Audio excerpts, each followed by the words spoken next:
In this video, I'm going to tell you about the reading paper. And the first thing is that it is about the summative corrections, not about the formative corrections. Summative corrections where your ticks are very, very important. You have to bear in mind that which questions you are checking in the reading paper. Are the questions those questions where the reading objectives are also to be assessed?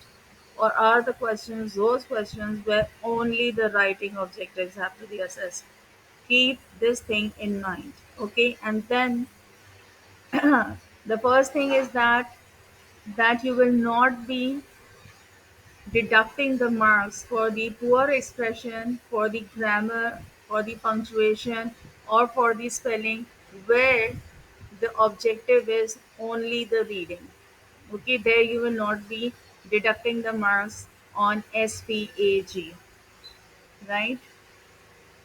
Then where questions are worth 1, 2, or 3 marks, there you have to be particularly very, very careful how you are marking it. Read the mark scheme guidance carefully to ensure that you are crediting responses consistently and fairly. You will not be facing any problem in marking one mark question. But when it comes to 2 mark question or 3 mark question, there what happens is that if the student has written in one continuous sentence where all the responses are embedded in the clauses in one single sentence, there if you see that if the question has asked for the 2 responses and those 2 responses are there, you have to use your tick to credit both of the responses. You can't just put one tick and give 2 marks or 3 marks. If the 3 responses are asked, let's say that happens with the last question of 2, where the question is related to the writer using the language effectively. Okay, there you have to first see that whether the child has identified the impression. One thing, if he has identified the impression, give 1 mark. If the explanation is irrelevant to the impression that is identified, of course, you will not be marking. Okay, and if the child has answered in the way that it is the clear reflection of the understanding of the impression that he has identified, you will see the 2 things over there. Okay, for 2 responses you will be marking, you will be giving 2 marks, and where you find these 2 responses you will be putting 2 ticks over there. So you have to be very careful with your ticks.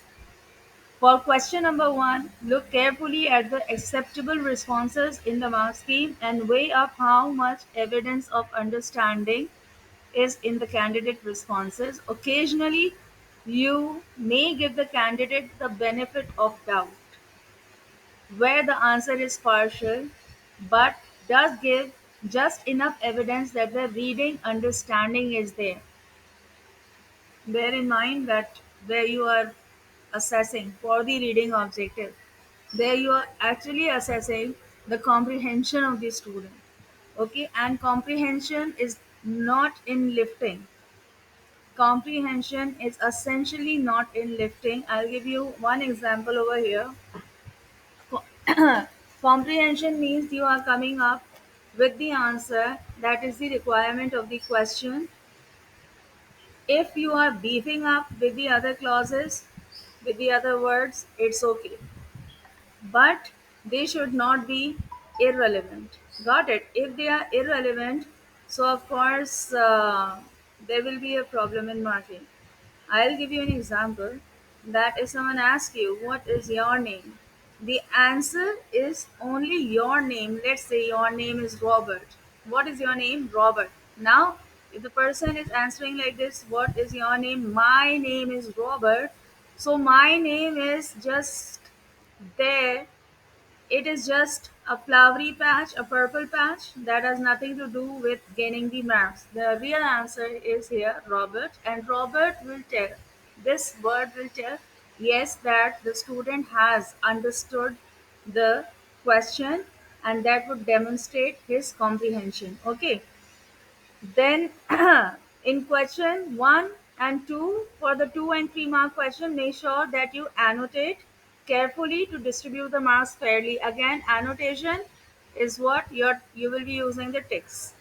Where only 1 or 2 marks are awarded, the response must clearly show that the question has only been answered partially or only shown partial understanding. Partial understanding is a part of the understanding is shown. It is not explained fully.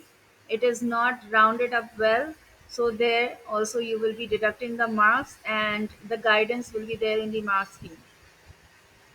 For question number two, where the language of the writer is to be assessed critically, and the student has to come up with the understanding that how the writer is using the language effectively and what effect it is creating in the mind of the reader. Very important to tell to the students is that they do not have to come up with generalized adjectives, generalized words. They have to be specific. Specific, precise, concise, specific, precise, concise is what is all about, reading comprehension. So, for question two, examples of credit-worthy responses are listed on the mark scheme, but if a candidate offers a viable alternative idea, you should consider it. This is particularly relevant in question 2D and 2E, where candidates are explaining the imagery. And it is something that has a weight in it, and you have to see this question very carefully, because sometimes it happens that the answer is not even there in the marking scheme, but the answer is correct.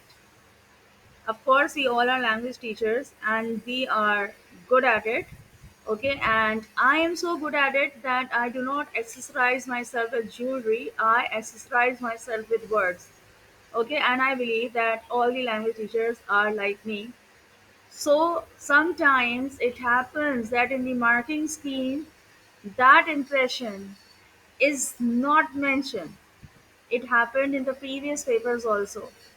It happened in the latest green book,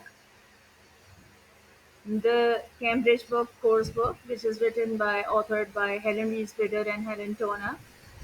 There there happened to be a answer key also of that book, and there the answers, some answers, they were like not making any sense, or they were missing on the other extracts, on the other clauses which could be taken as an answer.